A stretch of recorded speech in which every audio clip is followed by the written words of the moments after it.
قالت بني إسرائيل لموسى هدنا إليك أي رجعنا إليك، ومع ذلك هادت قلوبهم لغير الله، أشربوا في قلوبهم العجل، مالت قلوبهم لمحبة العجل، فغضب الله عليهم ولعنهم وأعد لهم عذابا أليما. ولما أراد الله عز وجل أن يتوب عليهم أمرهم بضد ما في قلوبهم، أحبوا البقر بعد العجل، وقال تعالى أشربوا في قلوبهم العجل. وقتل قاتل قتيلا ثم حمله ليلا ورماه على براء ثم اتهمهم بقتله، قال أنتم قتلتم عمي. هو واحد مجرم فقير تزوج ابنة غني من أجل مال أبوه، والغني أعطاها قليل ولم يعطيها كثير، فغضب الولد قال أبوك شطاك، قالت والله ما أعطاني إلا كذا، فهم بقتل والد زوجتي من أجل أن ترث البنت الوحيدة المال، ثم ذهب به ورماه عند قوم براء من أجل أن يأخذ الدية. مجرم وخطط ويظن أن الله عز وجل غافل عما يفعل، ولا تحسبن الله غافلا عما يعمل الظالمون. قتله ليلا وحمل، طبعا وقتئذ ما في جنايات وبصمة ما في هذا الشيء، وحمله ليلا ورماه بين ظهراني قوم نائمين، ورجع ليلا إلى بيته ينام. الصباح كاد المريب أن يقول خذوني، قال زوجته شو أخبار أبوك؟ طيب أبوك قتلته لكن ما تدري، قالت ما أدري، بنروح نشوف. ذهبت ما وجدته، شوي وجدوا الناس يصارخوا ميت مقتول من قتله.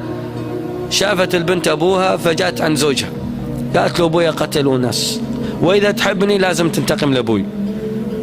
قال أبشري، وين شو نسوي؟ فقالوا أنتم قتلتم أبي ولازم أن نقتل مكانه، شوفوا أي واحد نقتله مكانه أو أعطونا الدية. طيب هو القاتل. قالوا تعال احنا عندنا واحد يتكلم مع الله مباشرة، نذهب إليه ونحتكم، إذا كان واحد قتل أبوك نجيبه ونقتله الآن، احنا على شرع. وذهبوا إلى موسى قالوا يا موسى احكم بيننا، هذا قتيل وجدناه بين ظهراننا وما ندري من قتله، اسأل لنا الله عز وجل يخبرنا الآن من اللي قتل الرجال هذا. وإذ قال موسى لقومه إن الله يأمركم أن تذبحوا بقرة، هم يسألوا من قتل الرجل، وموسى قال لهم الله يأمركم تذبحوا بقرة أولا قبل أي كلام. قالوا تتخذنا هزوا، احنا نسألك من قتل الرجل نذبحوا بقرة؟ ايش هذا الجواب؟ قال إن الله يأمركم، يعني تبغوا تعرفوا من قتله اذبحوا بقرة قربان لله عز وجل، تقربوا إلى الله بذبح بقرة. طيب ليش بقرة ما كانت ناقة؟ ليش ما كانت معزة؟ ليش ما كانت ضأن نعجة؟ لأنهم يحبون البقر، أشربوا في قلوبهم العجل، وأراد الله يستأصل الشرك من قلوبهم بذبح البقر. إن الله يأمركم أن تذبحوا بقرة. طيب هذه البقرة على نمط وشكل العجل الذي ذبحوا، العجل صنع من ذهب، ولون الذهب وش هو؟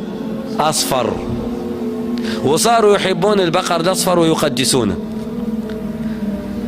قال إن الله يأمركم أن تذبحوا بقرة، قالوا وتتخذنا هزوا، قال أعوذ بالله أن أكون من الجاهلين. قالوا ادعوا لنا ربك، إذا كنت صادق خلي يوصفنا البقرة هذه نذبحها الآن، ادعوا لنا ربك يبين لنا ما هي.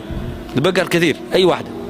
قال إنه يقول إنها بقرة لا فارض ولا بكر عوان بين ذلك فافعلوا ما تؤمرون، وسط، لا هي عجوز ولا هي صغير.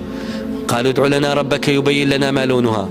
ترى البقر هذا كثير، الشكل ذا كثير، شوف لنا لونها، وأهم شيء لا يقول صفراء، أهم شيء عندهم ما تكون صفراء. قال إنه يقول إنها بقرة صفراء اللي أنتم خايفين منه، فاقع لونها نفس لون الذهب، تسر الناظرين، تحبونها وتقدسونها. فصار البقر كله أصفر. رجعوا قالوا إن البقرة تشابه علينا، صار كله أصفر. خلي ربك يوصف لنا إياها وصف ما موجود إلا فيها. قالوا ادعوا لنا ربك يبين لنا ما هي إن البقرة تشابه علينا. وإنا إن شاء الله لمهتدون. بنجيبها. قال إنه يقولون بقرة لا ذلول، بقرة لا ذلول تثير الأرض، ما تعرف تمشي. لا ذلول يعني ما تشتغل ولا تثير الأرض ولا تسقي الحرث، مسلمة ما في أي عيب، لا شية فيها. فعرفوها. والبقرة هذه لها قصة. هذه البقرة كان يملكها أخو القتيل، أخو المقتول هذا كان يملكها، وكان له ولد واحد، هم كانوا 3 إخوة.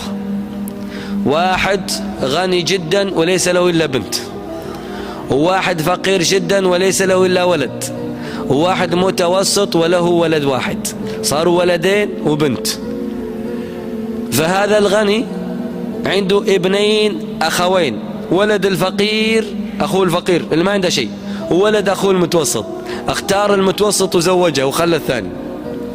المتوسط هذا قتله، والثاني لا يملك إلا بقرة، وأراد هذا أن يزيد ثراء على ثراء. تلك البقرة صارت هي التي يصفها الله من فوق 7 سماوات. والولد بار بأمه ووالده قد مات، فوصف الله البقرة وجاء بني إسرائيل ويشروها. قال الولد والله لا أبيعكم البقرة حتى أرجع إلى أمي وأستأذنها، إن أذنت بعتكم وإلا فلا. قال يا أمه إن بني إسرائيل يريدون البقرة. قالت عسمي بقرة أبوك اللي خلى لنا من الدنيا ما في غيرها.